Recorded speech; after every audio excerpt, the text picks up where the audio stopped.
Saudara-saudari yang terkasih, kita jumpa lagi dalam Pelita Hati di Honian Channel hari ini, Senin 28 Juli 2025, hari biasa dalam Pekan Biasa yang ke-17. Bersama saya Romo Thomas Suratno, SC, dari Komunitas SC Teluk Betung, Bandar Lampung, mendengar dan merenungkan Sabda Tuhan, yakni firman Tuhan yang tersurat dalam Injil Matius, bab atau pasal 13, ayat 31 sampai dengan ayat 35.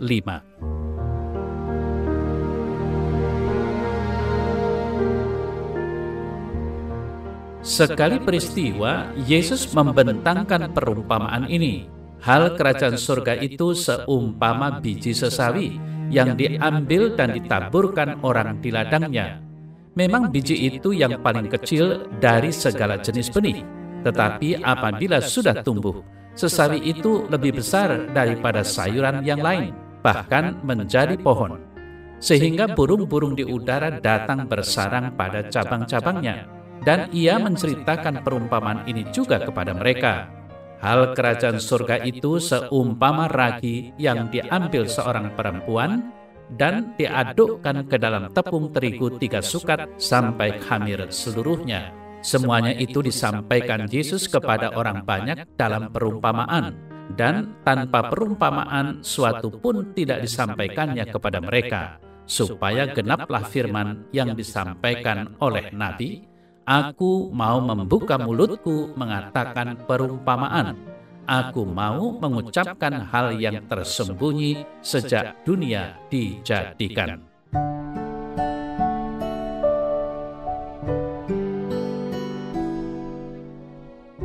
Saudara-saudari yang terkasih, biji sesawi diangkat untuk menggambarkan hal kerajaan surga.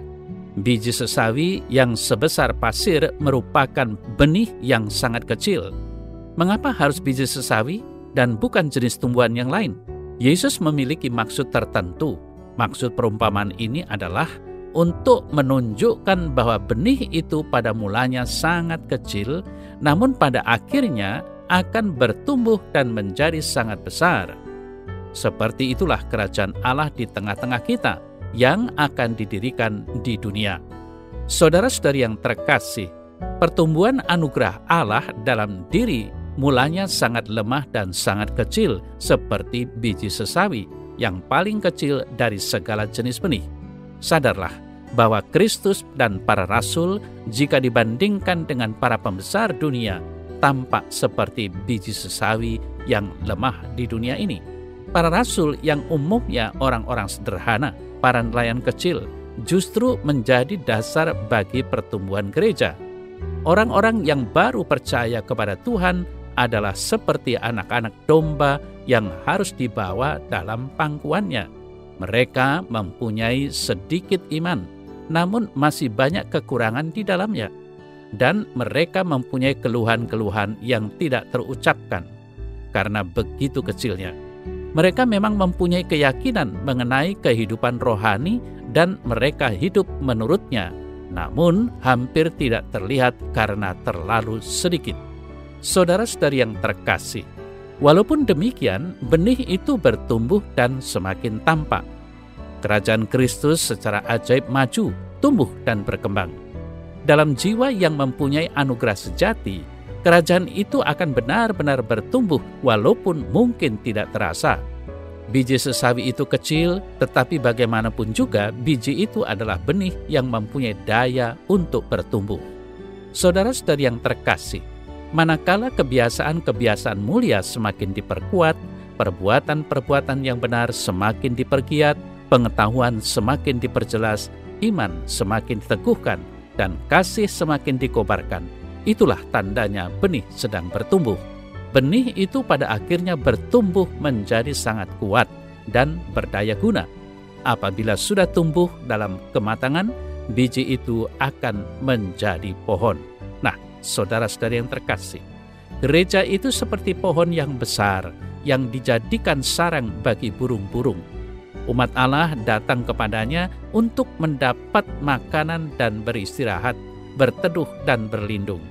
Prinsip anugerah dalam diri sebagian orang, bila mereka sungguh memilikinya, akan bertahan dan disempurnakan pada akhirnya.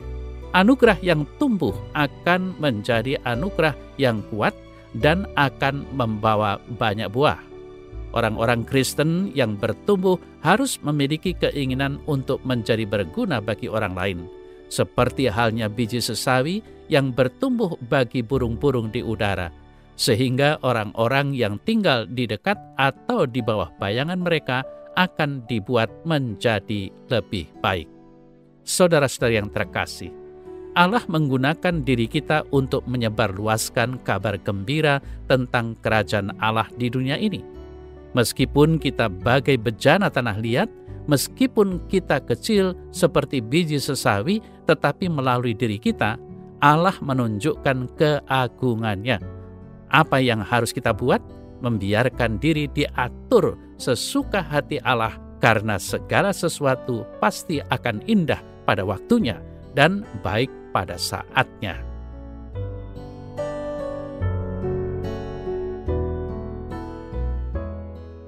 Dalam nama Bapa dan Putra dan Roh Kudus. Amin. Ya Tuhan Allah, aku merindukan kerajaan-Mu tumbuh dan berkembang dalam diriku, dalam keluarga dan masyarakat serta dunia. Doronglah aku supaya mau mewartakan firman-Mu yang dahsyat itu kepada setiap orang yang kujumpai, sehingga benar-benar kerajaan-Mu makin hari makin nyata dan dirasakan oleh setiap makhluk di atas bumi ini. Amin. Semoga Allah yang Maha Kuasa memberkati saudara dalam nama Bapa dan Putra dan Roh Kudus. Amin.